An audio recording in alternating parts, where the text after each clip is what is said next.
फडणवीस के लिए बीजेपी और शिंदे गुट में मचा बवाल। फडणवीस से बड़ा कोई नहीं, बीजेपी ने कर दिया अपना रुख साफ। सीएम शिंदे के बेटे और सांसद श्रीकांत शिंदे ने पेश कर दिया इस्तीफा। महाराष्ट्र में मचा हुआ है महाबवाल। महाविकास अघाड़ी के बाद शिंदे गुट और बीजेपी में महातकरार।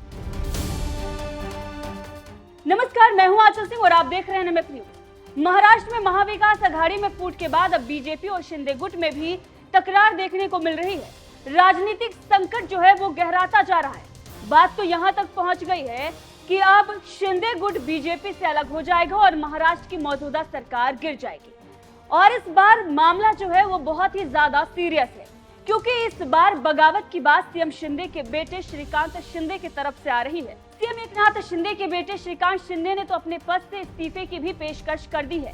शिंदे इस बार कई सारी चीजों की वजह से नाराज चल रहे हैं, लेकिन मुख्य वजह है करनाल लोकसभा सीट। जी हाँ, यहाँ पर बीजेपी की तरफ से शिंदे गुट को समर्थन न देने की घोषणा की गई है। इसके लिए ही कल्याण में बाकायदा एक मीटिंग भी बुलाई गई। इस मीटिंग में सीएम शिंदे के बेटे और मौजूदा सांसद श्रीकांत शिंदे को समर्थन न देने का प्रस्ताव भी पारित किया गया, जिसके बाद श्रीकांत शिंदे का भी इस पर बयान आया। उन्होंने कहा कि गठबंधन में खलल पड़ने पर वो इस्तीफा देने के लिए तैयार है। श्रीकांत शिंदे ने यह भी आरोप लगा दिया कि कुछ नेता डोंबिवली में स्वार्थी राजनीति करने की कोशिश कर रहे हैं। अब आपको बता दें, बीजेपी और शिंदे की शिवसेना के बीच ये पहला बड़ा विवाद है, जिसने दोनों के बीच में बड़ी तकरार पैदा कर दी है। मामला क्या है, अब आपको ये भी समझाते हैं। एक मीडिया रिपोर्ट के मुताबिक कुछ दिन पहले ही डोंबिवली पूर्व बीजेपी मंडल अध्यक्ष व पदाधिकारी नंदू जोशी के खिलाफ डोंबिवली मानपाड़ा थाने में छेड़छाड़ का मामला दर्ज किया गया। महिला ने जो मामला दर्ज कराया, उसके बाद महिला को लेकर और शिंदे गुट को लेकर कई बड़े सवाल खड़े हुए। इसके बाद बीजेपी के पदाधिकारी और कार्यकर्ता आक्रामक हो गए। बीजेपी कार्यकर्ताओं ने मानपाड़ा थाने के वरिष्ठ पुलिस निरीक्षक के खिलाफ मोर्चा खोल दिया और शेखर बाडगे का तबादला करने की भी मांग करने लगे। इसके चलते बाडगे को कुछ दिनों के लिए छुट्टी पर भेज दिया गया। इस आंदोलन में शिंदे गुट ने बीजेपी का साथ नहीं दिया। इसके चलते बीजेपी नेताओं ने नाराजगी जताई।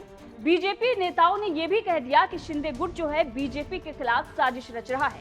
वहीं हाल में ही डोंबिवली दिवस शहर में कई विकास कार्यों का भूमि पूजन और लोकार्पण सीएम एकनाथ शिंदे ने किया और इस दौरान शहर में लगाए गए बैनर पर बीजेपी के नेता व उप मुख्यमंत्री देवेंद्र फडणवीस की फोटो नहीं लगाई गई, जिसके बाद बीजेपी नाराज हो गई और फिर शिंदे गुट को इस मामले में सफाई भी पेश करनी पड़ी। लेकिन ये मामला जो है वो बढ़ता ही जा रहा है। महिला ने जो छेड़छाड़ का मामला दर्ज कराया है, उसके बाद से ही ये पूरा मामला बढ़ रहा है। बीजेपी पहले से ही देवेंद्र फडणवीस के कद को लेकर बयान दे चुकी है और ये मामला भी इसमें जोड़ा जा रहा है। देवेंद्र फडणवीस का कद और पद जो है उससे बीजेपी संतुष्ट नहीं है।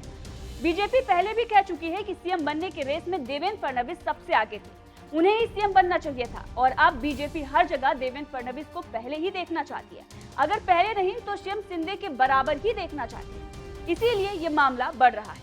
वहीं श्रीकांत शिंदे ने मराठी में बात करते हुए जो बयान दिया है, आप सुन सकते हैं। मी हे स्टेटमेंट्स ऐकले, मीही पाहिलं सोशल मीडियावरती।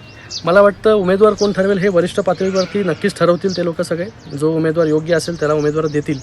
पण मला या ठिकाणी एवढं सांगायचं आहे की ही जी युती झालेली आहे ही एका वेगळ्या विचाराने युती झालेली आहे। माननीय प्रधानमंत्री नरेंद्रजी मोदी साहेब असतील, त्याचबरोबर अमितजी शाह साहेब असतील आणि त्याचबरोबर राज्यामध्ये माननीय मुख्यमंत्री एकनाथजी शिंदे साहेब असतील आणि देवेंद्रजी फडणवीस साहेब असतील, यांनी एका विचाराने जी आहे ही युती जी आहे ती महाराष्ट्रात केली। युती आल्यानंतर सरकार स्थापन केलं, सरकारच्या माध्यमाने चांगलं काम जे आहे ते या ठिकाणी होतं आहे आणि मला वाटतं कुठल्या तरी एका क्षुल्लक कारणावरून जे आहे कुठल्या तरी सिनियर PI वरती कारवाई होत नाही तोपर्यंत हे ठराव करतात की बाबा सेनेला सपोर्ट करायचा नाही आणि त्याचबरोबर जे आहे ते कल्याण लोकसभेचा उमेदवार जो आम्हीच ठरवू। मला वाटतं हे जे आव्हानं जी आहेत ही मला वाटतं खूप विचारपूर्वक जी आपण केली पाहिजे आणि आम्हाला ही आव्हानं देण्याचं काम ह्या लोकांनी करू नये, कारण की या ठिकाणी जे आहे हे शिंदे साहेबांनी 10 महिन्या अगोदर जे केलं माननीय नरेंद्र मोदीजी साहेबांच्या आणि अमितजी शाहच्या नेतृत्वाखाली, मला वाटतं याचाही विचार जो आहे हा कुठेतरी त्यांनी केला पाहिजे। जर हे पाऊल उचललं नसतं तर काय परिणाम झाले असते हेही त्यांनी विचार केला पाहिजे। आणि मला वाटतं युती जेव्हापासून आहे गेल्या 9 वर्षामध्ये जे आहे मला कल्याण लोकसभेमध्ये लोकांनी मोठ्या मताधिक्याने निवडून दिलं, तेव्हापासून जे आहे ते दोन्ही कार्यकर्त्यांना एकत्र घेऊन जाण्यासाठी मी काम करतोय। निधीचा विषय असेल, आत्ताच उल्हासनगरमध्ये जे आहे हे 55 कोटी रुपये देण्याचं काम फक्त बीजेपीच्या नगरसेवकांना केलं। त्याचा GR देखील काढला गेला। आता काही दिवसामध्ये टेंडर होतील। तर याच्यामध्ये हे एवढं सगळं काम चांगलं चालूत असताना मला वाटतं कोणी क्षुल्लक कारणावरून जे आहे या ठिकाणी युतीमध्ये जो आहे तो मिठाचा खडा टाकण्याचा प्रयत्न करू नये. सगळ्यांनी जे आहे हे युतीसाठी काम केलं पाहिजे आणि त्याच्यामध्ये जे आहे ते 2024मध्ये पुन्हा एकदा जे आहेत हे नरेंद्र मोदीजी साहेब पुन्हा प्रधानमंत्री होतील ह्याच्यासाठी कार्य केलं पाहिजे. ह्याच्यामध्ये कुठलाही स्वार्थ जो आहे तो कोणी ठेवला नाही पाहिजे. मला तर कुठला स्वार्थ नाही. मला जर उद्या सांगितलं कल्याण लोकसभेचा राजीनामा द्या तर उद्या राजीनामा द्यायला तयार आणि पूर्णपणे पक्षाचं काम आणि युतीचं काम करायला मी तयार आहे. जर उद्या मला पक्ष नेतृत्वाने सांगितलं किंवा तुम्ही सांगितलं, तुम्ही सांगा की तुम्हाला कोणतरी चांगला उमेदवार त्या ठिकाणी मिळतोय कल्याण लोकसभेसाठी, त्याला निवडून आणण्यासाठी तुम्ही जसं काम कराल तसं मीही काम करेल. आमचा उद्देश एकच आहे की 2024मध्ये पुन्हा एकदा जे आहे हे नरेंद्र मोदी साहेब जे आहे त्या देशाचे प्रधानमंत्री झाले पाहिजे. एवढा शुद्ध हेतू जो आहे तो आमचा आहे. ह्याच्यामध्ये कुठलाही स्वार्थ नाही आहे.